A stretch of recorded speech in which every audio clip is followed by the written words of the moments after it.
Peggy 3.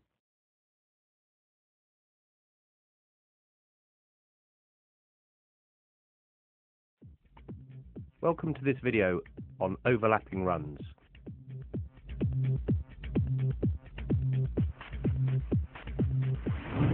We're going to examine how active AI has an impact across the whole pitch and affects all situations. So this is a situation that you should be fairly used to seeing in PES 2011. The player out on the wing there is going to fail to make an overlapping run, which is going to cause play to break down. However, in PES 2012, as you'll see now, the players will always be anticipating your play. Before the player here even gets the ball, the player on the wing is already making a run, and he'll be altering his speed accordingly. In this situation, you'll see a player coming from deep, making a diagonal run, and continuing that run right the way along the line, eventually getting the ball in with the cross. Finally, you'll also see how midfielders here support the attacks, pushing the ball out wide and again making an overlapping run. Looking at another feature now of the active AI system, we're going to talk about diagonal runs.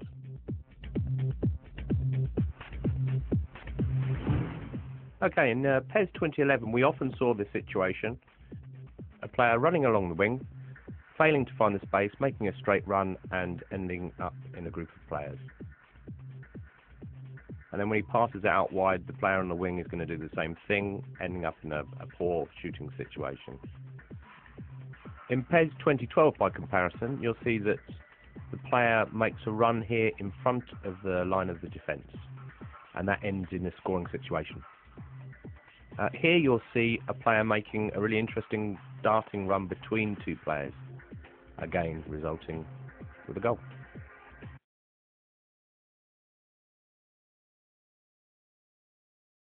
In this video, you'll see how the active AI now encourages dummy runs to provide more options and create space.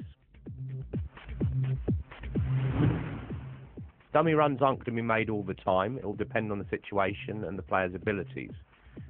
Here you'll see a player up front dragging a defender out of the way. The player behind him now has space to move into, and he gets the shot off.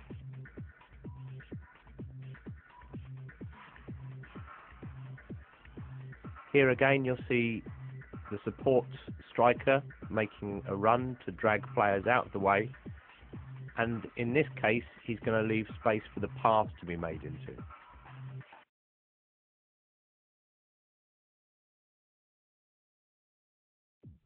In this video we're going to take a look at how the active AI affects all situations and how that extends into defending.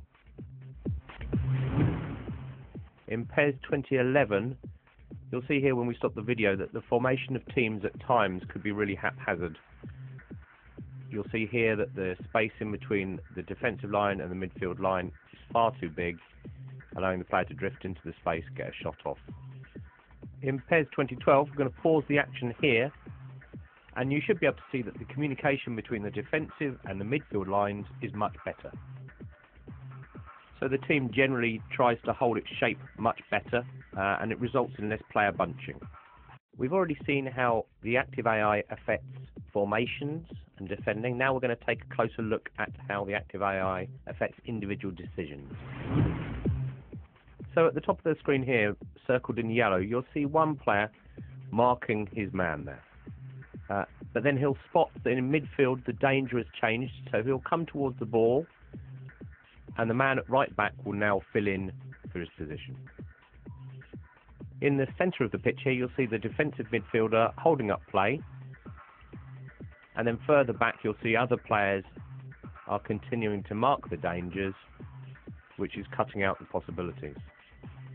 These decisions are being made right the way across the pitch all of the time, and it counteracts the new attacking possibilities that we've added into the game, so that the balance is just right. Turning our attention now to a brand new system which is called off-the-ball control.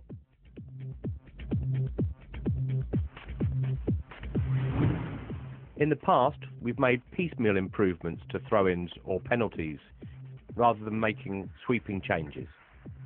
In this situation, you'll see the throw-ins that are affected, but it also affects every dead ball situation that you're in. It encourages you to pick a man and try and make space. Here we're going to move on to a regular free kick. Now, the player's going to switch control away from the kicker using the right stick and cycle to a player he feels is in a good position. He's going to make space, and then we see the header on goal. Moving on to goal kicks here, you'll see again the system affects the situation. Right stick changes the player that you're controlling, and then you're calling for the ball either along the ground using the X button or in the air using the circle button.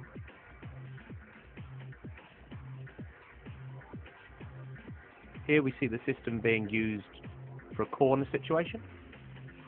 The player is going to select the man at the edge of the box there, make a late run, and again a chance on goal. It's a fantastic new system, really increases the level of freedom in PES. So that's the end of this demo video. Make sure you follow me on Twitter, or go check out the Facebook page and our YouTube channel.